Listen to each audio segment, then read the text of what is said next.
Good morning to all. Today I'm going to discuss about the service model of the cloud computing.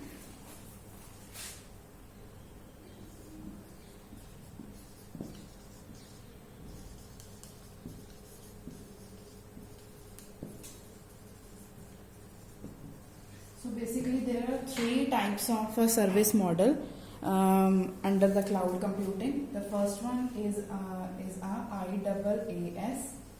The second one is a PaaS, and the third one is a SaaS. So IaaS is known for the infrastructure as a service. The second one is a PaaS, that is a platform as a service.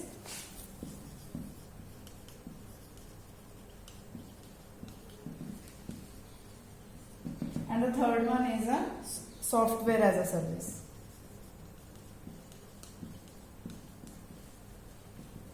Now I will define you one by one in a detail. First, we have to start with the IaaS, that is a infrastructure as a service. So what do you mean by infrastructure? Infrastructure, it means that it provides the environment to the user. It is a computing infrastructure managed over the internet.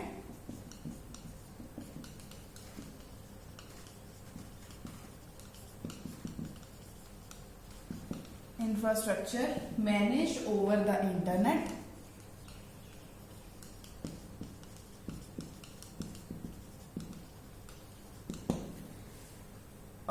The main advantage of the IaaS is that it helps user to avoid the cost and the complexity of purchasing and managing the physical server. Avoid, main इसके advantage क्या है? Avoid the cost and complexity. Cost and complexity of purchasing and managing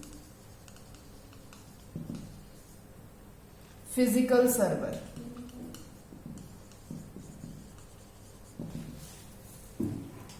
Of the physical server. Infrastructure as a service का meaning क्या है कि हम last हमने पढ़ा कि what is a cloud computing.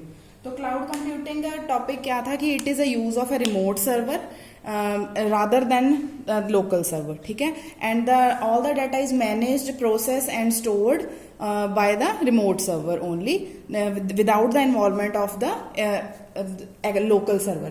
So infrastructure, ये जो है हमारा मॉडल्स का क्लाउड कंप्यूटिंग के सर्विस मॉडल, जिसमें हमारा फर्स्ट है infrastructure as a service. And infrastructure as a service में क्या है कि हमें एक इंफ्रास्ट्रक्चर प्रोवाइड करा जाता है. एक कल भी हमने एक डिस्कस करा. एक होता है क्लाउड प्रोवाइडर जो कि हमें सर्विस प्रोवाइड कर रहा है, और दूसरा है क्लाउड कस्टमर जो कि हम हैं, जो कि वो सर्विस को अवेल कर रहे हैं. अब cloud provider and cloud provider जो है हमें क्लाउड की सर्विस प्रोवाइड कर रहा है. अगर हम इंफ्रास्ट्रक्चर एज अ सर्विस की बात करते हैं तो इसमें एक एग्जांपल मैं आपको क्लियर करती हूँ. इसमें उसके थ्रू आपको ये पता चलेगा कि जैसे ये हमारी डेफिनेशन है. It is a computing infrastructure managed over the internet, and the advantage is that to avoid the cost and complexity of purchasing, कि हमारी जो अवॉइड करना कॉस्ट को और कॉम्प्लेक्सिटी को कि हम परचेज करें कोई भी फिजिकल सर्वर को. तो इसका मतलब क्या है कि एग्जांपल में हम ज्यादा क्लियर हो जाएगा आपको कि जिसमें फॉर एग्जांपल कि कोई फ्लैट है जो एक ऑनर के पास फ्री पड़ा है. वो किसी को ये जो फ्लैट है वो किसी को रेंट पे देना चाहता है according to the customer needs. ठीक है. तो एक फ्लैट है जो कि खाली पड़ा था, जो कि किसी कस्टमर को प्रोवाइडर ने वो फ्लैट दे दिया. सो एक इंफ्रास्ट्रक्चर प्रोवाइड कर दिया. ठीक है. एक इंफ्रास्ट्रक्चर प्रोवाइड कर दिया कस्टमर क्लाउड के जो कस्टमर को. सो उसमें क्या है कि अब उसको उस घर वो कैसे कैसे उस घर को अगर ये हमारा घर है उसको कैसे किस चीजों से फिल करना है, हमने उसमें कौन सा इंफ्रास्ट्रक्चर यूज करना है, हमने अगर 2 BHK है तो हमने उसमें कौन सा फर्नीचर यूज करना है, किचन हमने कहाँ पे कैसे सेट करनी है, ये सारा सिर्फ हमें इस केस में इंफ्रास्ट्रक्चर में सिर्फ हमें यूजर को एक इंफ्रास्ट्रक्चर प्रोवाइड करा जाता है एंड बाकी की जो भी मॉनिटरिंग है, रिसोर्सेज की मॉनिटरिंग है या फिजिकल सर्वर का कोई भी सर्वर का जो अगर एरर भी आ जाता है वो सारा manage and control by the customer. जो अभी ये क्लाउड का जो कस्टमर है, अब इसको सिर्फ एक इंफ्रास्ट्रक्चर प्रोवाइड करा गया है। अब इसमें जो भी फिजिकल एरर आएंगे, जो भी मशीन्स के एरर आएंगे या जो भी असेस करना है वो सारा अकॉर्डिंगली कस्टमर पे ही डिपेंड है।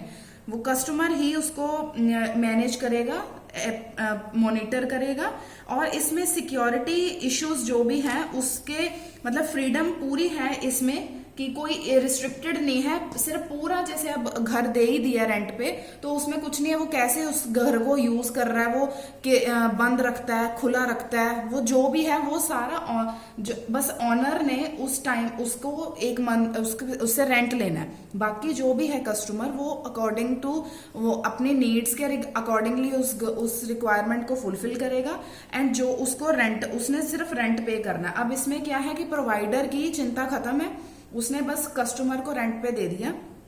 अब आगे क्लाउड कस्टमर पे डिपेंड करता है कि वो उस चीज को कैसे यूज कर रहा है। ठीक है, अब इसमें क्या है कि ऑपरेटिंग सिस्टम आप खुद चूज कर सकते हो कि हमने लाइनक्स पे काम करना है। जो भी इंफ्रास्ट्रक्चर एज अ सर्विस जो कस्टमर यूज कर रहा है वो ऑपरेटिंग सिस्टम अकॉर्डिंगली चूज कर सकता है। इसमें फ्रीडम है, पूरा कंट्रोल है क्योंकि इंफ्रास्ट्रक्चर ही प्रोवाइड करा जाता है। अब कंट्रोल है, अकॉर्डिंगली अपने नीड्स के अकॉर्डिंग चेंज कर सकता है। अब विंडो उसने कौन सा ये जो है ऑपरेटिंग सिस्टम यूज करना है, लाइनक्स करना है या विंडो करना है, वो उसके अकॉर्डिंगली चेंज कर सकता है कि सारा कंट्रोल मिल जाता है। इसमें सिक्योरिटी इश्यूज जो भी हैं वो सारे एक कस्टमर के हाथ में रहते हैं। सो इंफ्रास्ट्रक्चर एज अ सर्विस, इसके नेम से क्लियर हो रहा है कि एक इंफ्रास्ट्रक्चर प्रोवाइड करा जाता है एज अ सर्विस में और जो क्लाउड का जो कस्टमर है वो अकॉर्डिंगली उस इंफ्रास्ट्रक्चर को यूज कर सकता है। अब इसमें है कि एक आईपी एड्रेस प्रोवाइड किया जाता है, virtual machines and underlying activity manage by the owner. जो भी एक्टिविटी है या वर्चुअल मशीन्स हैं या कोई भी अंडरलाइंग एक्टिविटीज हैं वो उसको ऑनर इतना तो प्रोवाइड कर ही देगा उसको कि अगर हाँ इलेक्ट्रिसिटी की सप्लाई है या वाटर की सप्लाई है ये तो उनको प्रोवाइड करेगा ही। दैट इज कॉल्ड कि आईपी एड्रेस प्रोवाइड करा जाता है इसमें और virtual machines and underlying activity उसको ऑनर प्रोवाइड कर देता है। बाकी का जो भी है अंदर सिस्टम, अब ये जो है infrastructure as a service basically इसको यूजर्स एंड यूजर्स नहीं यूज करते। बेसिकली ये जो है हमारे इंफ्रास्ट्रक्चर एज अ सर्विस ये सिस्टम एडमिनिस्ट्रेटर यूज करते हैं। अब जैसे हमारे ऑर्गेनाइजेशन में सिस्टम एडमिनिस्ट्रेटर के हाथ में सारा कंट्रोल है, जो भी इश्यूज हैं स्केलेबिलिटी अप एंड डाउन के या फिर सिक्योरिटी के या फिर नेटवर्क मैनेजमेंट के, वो सारे सिस्टम एडमिनिस्ट्रेटर के ऊपर है। सो इंफ्रास्ट्रक्चर एज अ सर्विस में सिस्टम ये कौन से यूजर्स यूज करते हैं, मोस्टली द सिस्टम एडमिनिस्ट्रेटर। अब इसके कैरेक्टरिस्टिक्स क्या है कि रिसोर्सेज जो है resources are available as a service, services हैं जो हाई फ्लेक्सिबल हैं,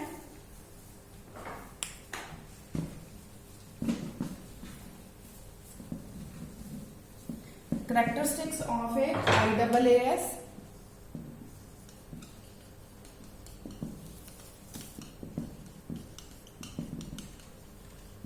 अब क्या है, first one is a resources are available as a service, resources available होती हैं। Second one is a service are highly scalable,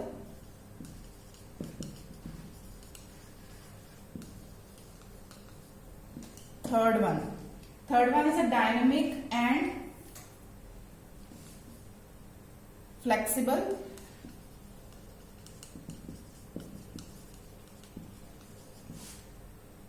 and automatic administrative task.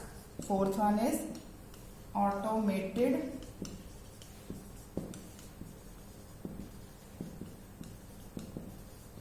administrative task. So these are the characteristics of a service model. अब example क्या है कि infrastructure service को use कौन कौन करता है?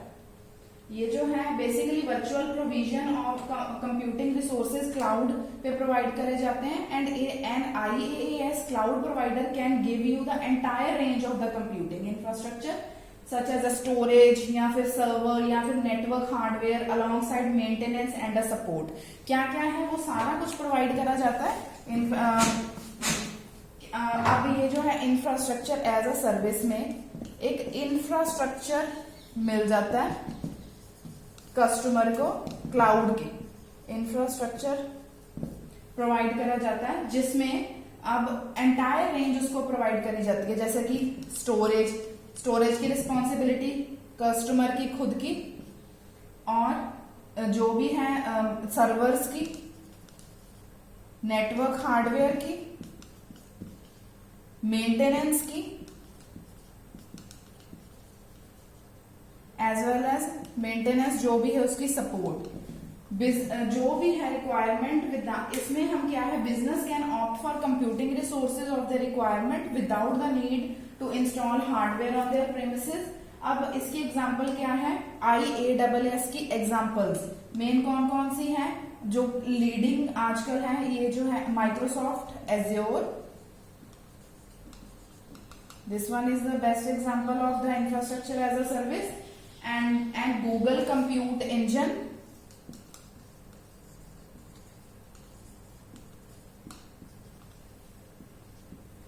या फिर Amazon Web Services,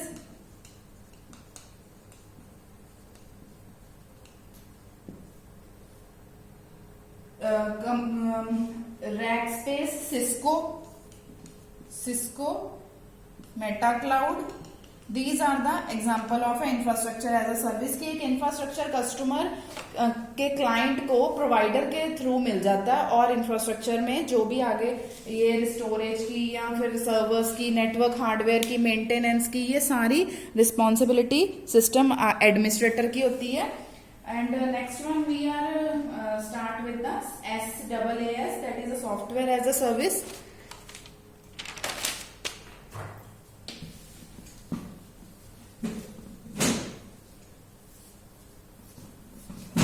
With the help of example, we can easily identify and easily understand the different services models. That is why I am giving you the example of the rent basis.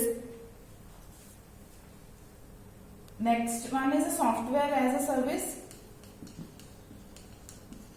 Second one. अब software as a service क्या है? It is also known as a on demand software.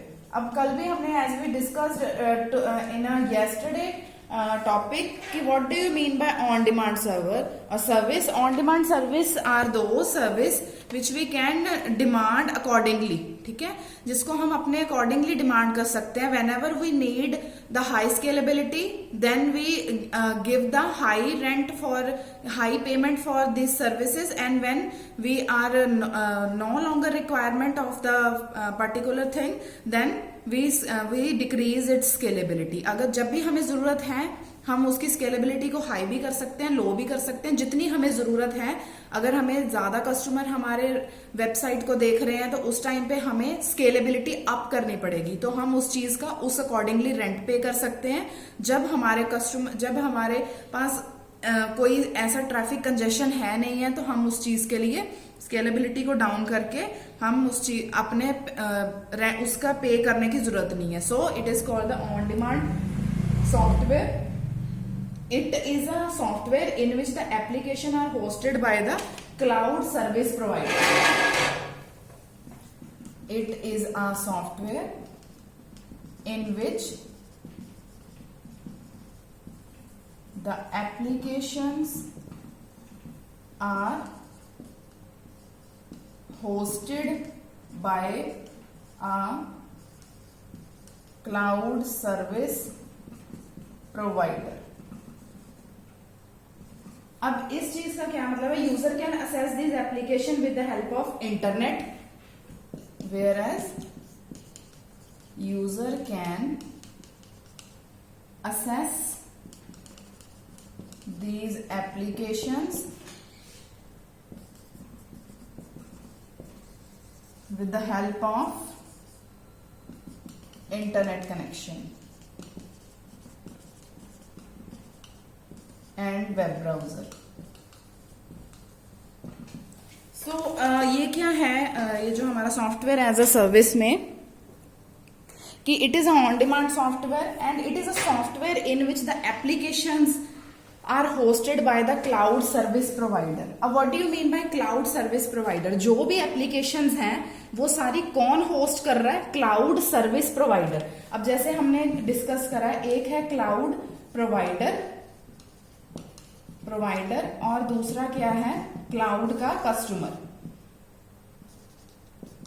अब जो हमने last infrastructure as a service में क्या पढ़ा कि जो भी हमें प्रोवाइडर सिर्फ एक इंफ्रास्ट्रक्चर दे रहा था, बाकी जो भी अंदर की चीजें हैं वो all the manage and control by the user के हाथ में है. लेकिन सॉफ्टवेयर एज अ सर्विस में ऐसा नहीं है. इसकी जो भी एप्लीकेशंस है वो कौन होस्ट कर रहा है? क्लाउड सर्विस प्रोवाइडर, वेयर सिर्फ यूजर उस सर्विसेज को एक्सेस कर सकता है with the help of internet connection. अब सॉफ्टवेयर एज अ सर्विस में क्या है कि no user need only the user only utilize the service of a software. जो यूजर है वो सिर्फ उस सॉफ्टवेयर की सर्विस को यूटिलाइज करेगा. No need to go backend. कोई बैकएंड की जरूरत नहीं है हमें कि हमारे बैकएंड में क्या हो रहा है, कौन सी सर्विसेज हमें दे रहे हैं, कौन बंदा काम कर रहा है, कौन सी मैनेजमेंट उसके पीछे है. ये चीजें जरूरत नहीं है. कैसे वो प्रोसेस हो रहा है, कैसे हमें डाटा सेंड हो रहा है, कितने सर्वर्स उसमें यूज करे गए हैं, कितनी फिजिकल मशीन्स यूज करी गई हैं या कितनी वर्चुअल मशीन्स यूज करी गई हैं, कितने हार्डवेयर प्रोसेस उसमें हार्डवेयर यूज करा गया, ये चीजें जानने की कस्टमर को कोई जरूरत नहीं है. कस्टमर इसमें सिर्फ की सॉफ्टवेयर यूज करेगा जो कि उसको सर्विस में प्रोवाइड किए जाएंगे bye the cloud service provider. जो प्रोवाइडर उसको सॉफ्टवेयर प्रोवाइड करेगा, कैसे करेगा? With the help of the internet connection. एक हाई स्पीड इंटरनेट कनेक्शन या फिर वेब ब्राउजर उसके पास होना चाहिए. और जो भी सॉफ्टवेयर है वो इंफ्रास्ट्रक्चर भी क्लाउड का, रिसोर्सेज भी क्लाउड की एंड सर्विसेज भी क्लाउड की. ओनली जो इसमें यूजर का काम क्या है? अपने नीड के अकॉर्डिंग उस चीज को यूटिलाइज करना. जिस चीज पे वो फोकस करना चाहते हैं बस वही चीज पे फोकस करना. ये कौन यूज करता है? अब जैसे लास्ट में हमने डिस्कस करा था कि infrastructure as a service is used by the network administrator, but where as a software as a service it is used by the end user. अब हमारे जैसे users software as a service use करते हैं. अब हमारे जैसे user, क्योंकि हम बस उस चीज के लिए पे कर देते हैं जितनी चीज के लिए हम उस सर्विस को यूज कर रहे हैं. सिर्फ हमारे पास हाई स्पीड इंटरनेट होना चाहिए. इसमें हम ऑपरेटिंग सिस्टम कोई भी हो, चाहे वो हमें लाइनक्स प्रोवाइड करें, चाहे वो हमें विंडो प्रोवाइड करें, हमें कोई इसमें फ्रीडम नहीं है कि ऑपरेटिंग सिस्टम अकॉर्डिंगली चूज करने के. लेकिन इंफ्रास्ट्रक्चर में क्या था? हम अकॉर्डिंगली ऑपरेटिंग सिस्टम भी चूज कर सकते हैं. लेकिन इसमें क्या है? जो भी वो हमें बस एक रन टाइम एनवायरनमेंट प्रोवाइड करते हैं. हम जस्ट उस पर अपनी सर्विसेज को अवेल करते हैं. इसमें हमें बैकएंड में जाने की जरूरत नहीं है. हमने only pay for the service. अब जो भी है, जो मैनेज जो डाटा है बैकएंड में, वो वेंडर क्या होते हैं? जो क्लाउड प्रोवाइडर है, that is called the vendor उसमें बैकएंड मैनेज करते हैं. Only provide the services of the software. अब इसकी जो एग्जांपल है सॉफ्टवेयर एज अ सर्विस की, वो उससे क्लियर हो जाएगा आपको और भी ज्यादा कि सॉफ्टवेयर एज अ सर्विस में क्या है कि हम कोई भी सपोज ऑनलाइन फूड ऑर्डर कर रहे हैं. अब ऑनलाइन फूड जब हमने ऑर्डर करा अपने घर पे, होम डिलीवरी हम करवा रहे हैं, तो फूड हमारा कैसा बना है, किसने बनाया है, वो कहाँ से बना है, वो उसमें कौन सी मटेरियल उन्होंने यूज करके उस फूड को बनाया है, उस चीज से हमें कोई मतलब नहीं है. हमने बस पे करना है और अपने फूड को जो कलेक्ट करना है उनसे, जो भी हमें ऑनलाइन सर्विस प्रोवाइड करेगा. अब वो कौन सा है, वो किस रिलीजन का है या वो कहाँ से आया है, ये चीजें हमें जरूरत नहीं है पूछने की. ठीक है ना। तो दैट इज वाई मैं आपको एग्जांपल दे रही हूँ कि अगर हम ऑनलाइन फूड ऑर्डर कर रहे हैं तो वो फूड कहाँ से बना है, कैसे बना है, किसने बनाया है, कैसे बनाया है, वो हमें जरूरत नहीं है। हमें बस एक अच्छा फूड चाहिए और हम उस चीज के लिए वो जो हमें सर्विस प्रोवाइड करेंगे हम उस सर्विस के अकॉर्डिंगली उनको पेमेंट करेंगे। एंड हम उस चीज को कैसे यूटिलाइज कर सकते हैं, only with the need of a high speed internet के थ्रू। नेक्स्ट वन इज ये जो है, अब इसकी करेक्टरिस्टिक्स क्या है, ये जो है सॉफ्टवेयर एज अ सर्विस की करेक्टरिस्टिक्स हम डिस्कस कर लेते हैं।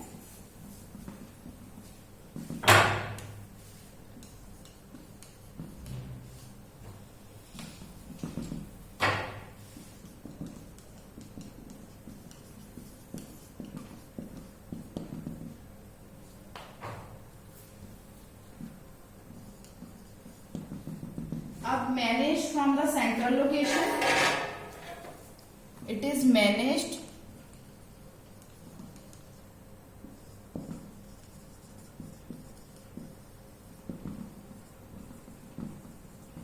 फ्रॉम द सेंट्रल लोकेशन से मैनेज होता है।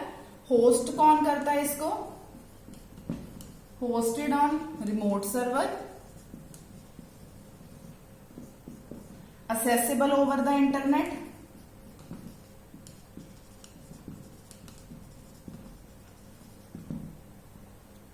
where user are not responsible for hardware and software,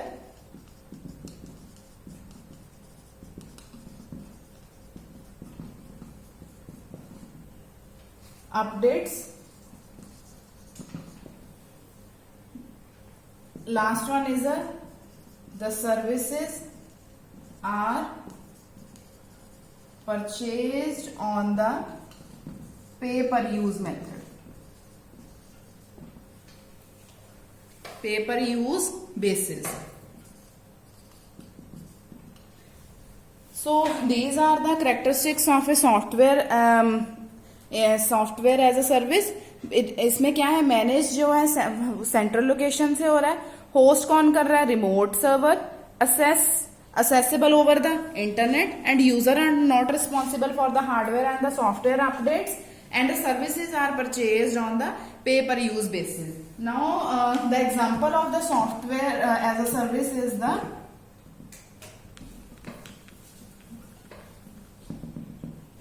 example में क्या है इसकी, सॉफ्टवेयर एज अ सर्विस में बिग कॉमर्स,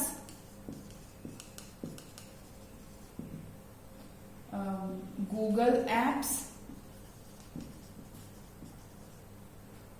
सेलफोर्स, ये हमने कल पढ़े हैं एप्लीकेशंस में, ड्रॉपबॉक्स, गो टू मीटिंग,